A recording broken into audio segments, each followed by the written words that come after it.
Okay, once you're in your Blackboard course, you're going to add a content area if you want. If you want to have it embedded somewhere else, you can. I just separate them out by making an exams content area. And then you want to make sure that it is not visible to students till you're ready. Then you click in that content area, you go to assessment and then test. And any test or exam that you make will be in there the next semester. So you can just add it, you don't have to recreate it. But we're going to create a new one. We're going to give it a name. And then in instructions is where you give the students the parameters they can use, how long it's going to take. If you're going to give them more than one attempt, you can put that here, and then you can choose for them to see the instructions before they start if you wish. And then submit. So here we're going to create questions. So whenever you're starting from scratch, it's just create questions. You have a long list of question types that you can choose from. Most common being multiple choice. So we're going to do one of those, multiple choice question.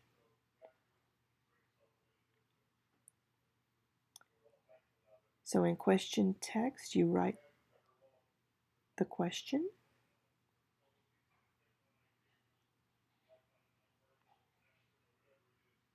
She's going to say, what is the color of the sky?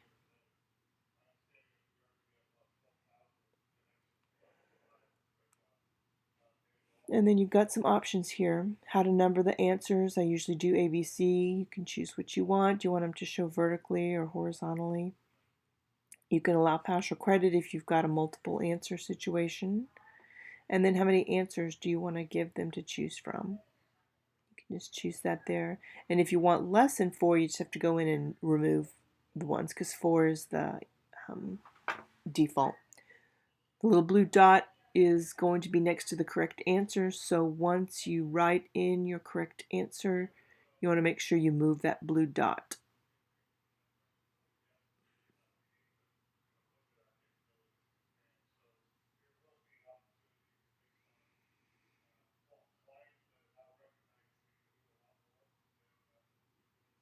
So then we're going to put the blue dot on blue.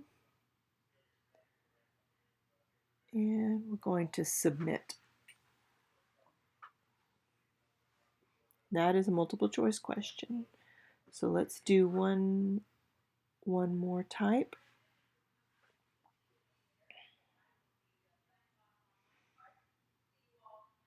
Going to create question. And let's do a fill in the blank.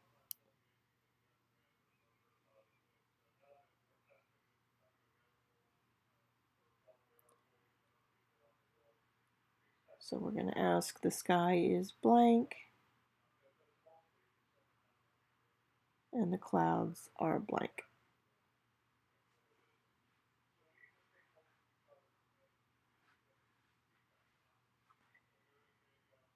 So how many answers do we have? 2.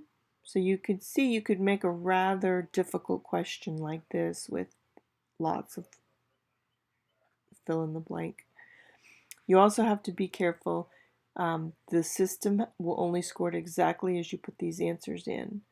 So, and I see I've put those are the cloud colors, so I'm going to move those. I normally go in and hand grade any fill in the blank questions because, especially when they're doing more than one blank, it marks it wrong if they have an extra space in there, if they have a comma or colon, or if the punctuation's wrong. So I always go in and double check those and assign them the points. So the default points for the exam, for the questions here is 10, but you can set it. to whatever you want. So I'm going to set them. I have 2 questions, so I'm going to set the points to 50 so that I end up with a total points of 100. But you can do that any way you want, and then in the grade book, you can score it, have it scored as a percentage or points, totally up to you. So if you ever need to make a correction to a question, you can come here and edit, make changes. So if you have a misspelled word or something, you can go back and correct that. And then submit.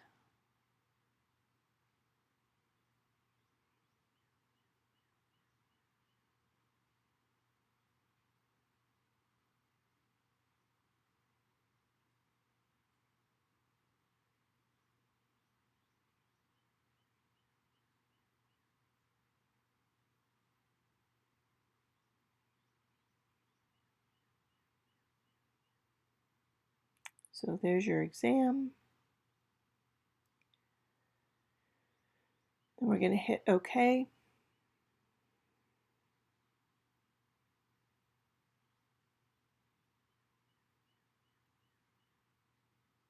And then submit one more time. And this gives us the options. So when are they going to take it? When's it going to be available? When's it due? So you can scroll through all your choices here. If you want to give them more than one chance, you can click multiple attempts. I usually force completion and I set a timer.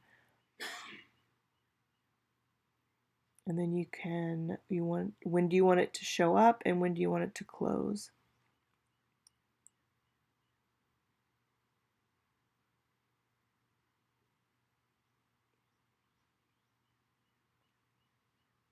Then if you have any students that need extended time, you choose them here. And then once you choose their name, it'll give you the option to give them extended time on the exam. Be careful setting your due time too late in the day because students will have issues and you want to make sure you're awake. And then after they submit the tests, I let them see their score. And then after the due date, if you wish to let them see all the answers correct and submitted, you just choose all those. But you can make that choice.